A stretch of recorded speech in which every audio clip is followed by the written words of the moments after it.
Hello, everybody. My name is Brent Else. I'm one of the co-chairs for the Measuring Essential Climate Variables in Sea Ice Working Group, or ECV-Ice.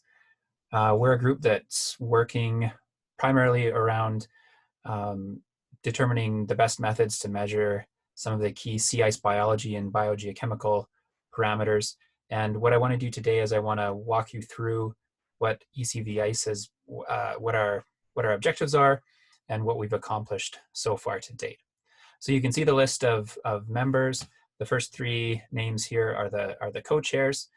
Myself, Daike, and Francois are the co-chairs, and then we have members from all over the world, and then many other contributing members who have made a big difference as well.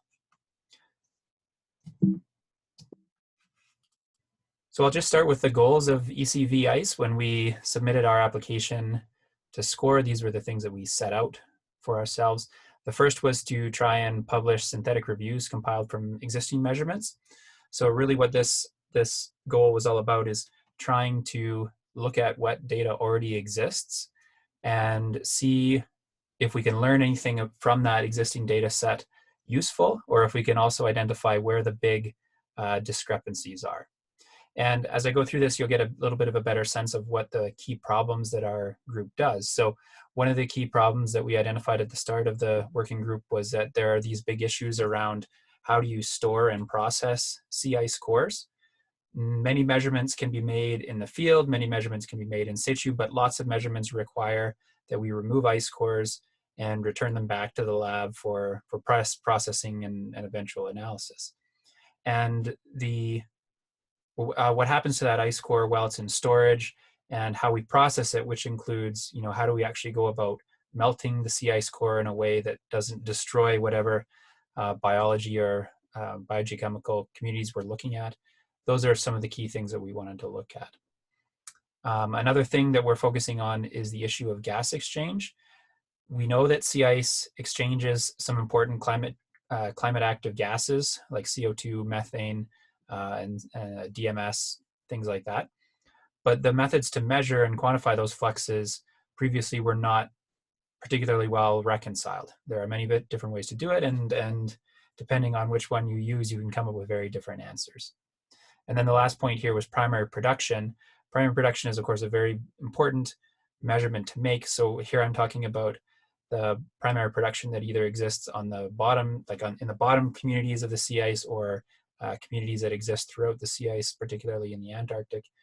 And how we estimate those primary production rates is not particularly well known. So the first thing we wanted to do was look at these, what exists, and see if we can identify what the key problems are.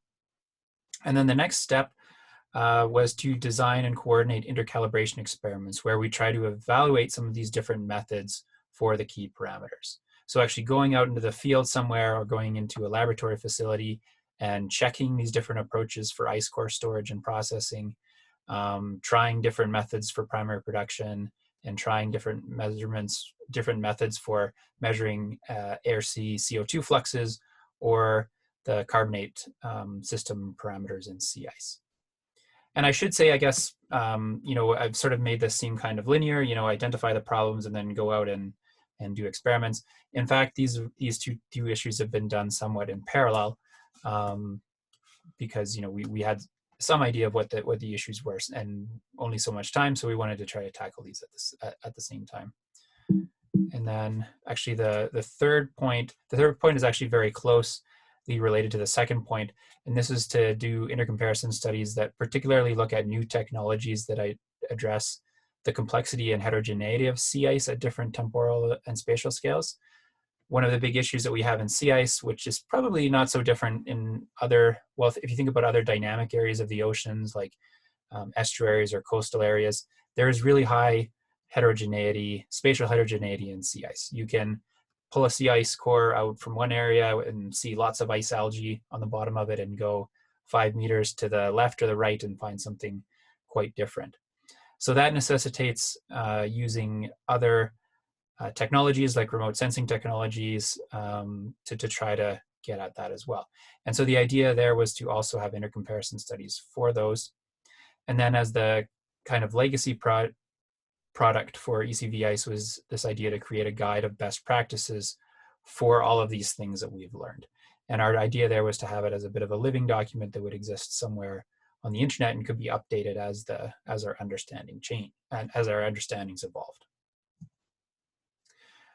So we've been around since 2016, and so we should be, somewhere near the end of our cycle. But of course, COVID has gotten in the way a little bit here, particularly when it comes to sea ice and working in the Arctic. We were really heavily restricted this last year, and to be honest, probably will be going forward. So I think ECV-Ice will probably outlive its natural cycle by a little bit.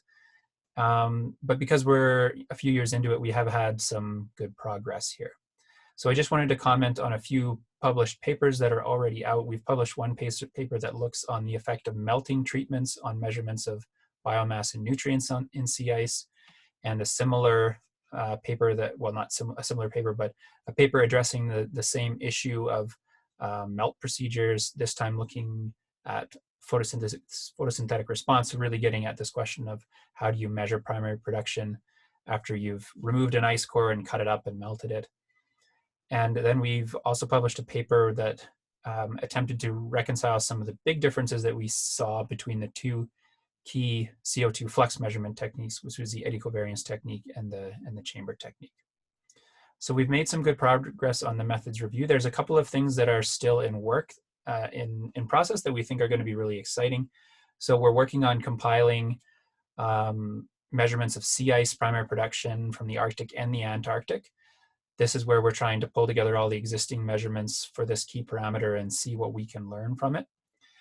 So you can see here that I'm just going to show this one slide, which shows all of the different data, all the different sites where we've got some sort of contributor providing data. Again, using different methods. We've identified 3 different methods here, and we're going to look at what sort of results those give us and what it means for our understanding of these processes at a big scale. And we're working on a similar thing for a compilation of air ice CO2 flux measurements. This paper is using the enclosure method or the chamber method. And I forgot to grab the statistics on this, but we've gathered many, we've got actually thousands of CO2 flux measurements from all over the Arctic and the Antarctic. And what we're trying to do with this is develop a little bit of a better understanding of what the seasonal cycle looks like. And so you can see a figure here that shows looking at the seasonal cycles along this axis in the Antarctic or in the Arctic, and the sort of fluxes and the magnitudes that we see from those different points. And actually, one of our co-chairs is actually on Mosaic right now. He might be back by the time you see this. No, I think he's still up there. You can see there's a bit of a gap here, and so he's just collecting a few final measurements here to fill that gap on the Mosaic cruise, and then we'll be ready to really go forward with this one. Let's talk just briefly about our intercalibration experiments. We've done several of these already. We did a number of experiments at the Soromako Lagoon in Hokkaido, Japan.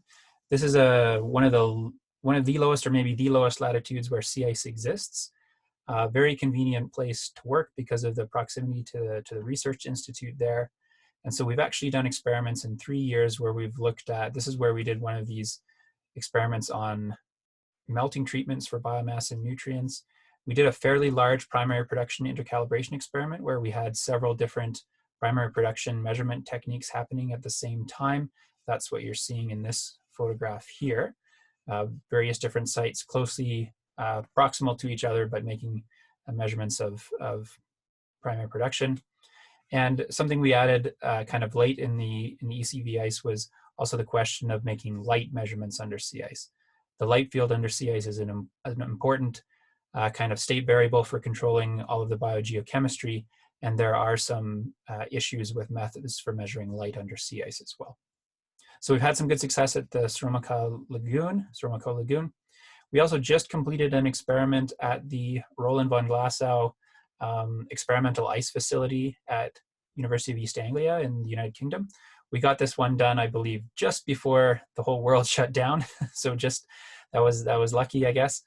And what we did here, you can see the experimental setup here. There were several participants from several different countries. And what we were able to do here is grow and melt sea ice over several cycles in this tank, while instrumenting it with many different instruments, many different approaches to try to measure CO2 in that sea ice. And we looked at other variables as well. And yeah, there was also a goal here to look at some of these storage effects. So many ice cores were collected from this experimental ice and shipped back to laboratories and will be analyzed at different time steps to see what sort of variability we might see there as well. So those are the intercalibration experiments that we've done so far. We have a big goal to do an intercalibration experiment in Cambridge Bay, Nunavut. So the Surimakai Lagoon is very nice. The ice chamber was very nice. Neither of them are perfect analogs for the real high Arctic environment. And so we are hoping to conduct one more intercalibration experiment where we'll try to pull together all of these things that we've learned over the last few years and really do something really effectively, comprehensively in Cambridge Bay. So this is in the Canadian Arctic. It's the location of the Canadian High Arctic Research Station, so another good logistical site. Of course, we've run into a bit of a problem here in that the northern territories of Canada remain fairly tightly closed due to the coronavirus situation. We were hoping to get this done this year. Well, to be honest, we've been hoping to get this done for a couple of years. Looks like we might have to wait a little bit longer, but we'll see. It's a little bit too early to say for sure. But again, we'll try to cover all of these things: primary production, CO2 fluxes, CO2 and sea ice, and we'll probably do some of this storage stuff as well. So that gets me to pretty much to the end of what we've accomplished so far. There is this final goal, the guide to best practices, which, if I'm being honest, I think is maybe something that we've not focused on too much up to this point. We do have a website where we plan to start to develop this thing. You can, of course, see all of the papers that we've written there and reports of the various intercalibration experiments. But I think this is going to have to be a focus of ours going forward to make sure that we have that legacy piece for all the things that we've learned here. So that's it. That's the brief overview of the ECV-Ice working group. Hopefully I'll be able to answer questions that you might have in one format or another. And I look forward to seeing some of you virtually at the meeting. Thanks.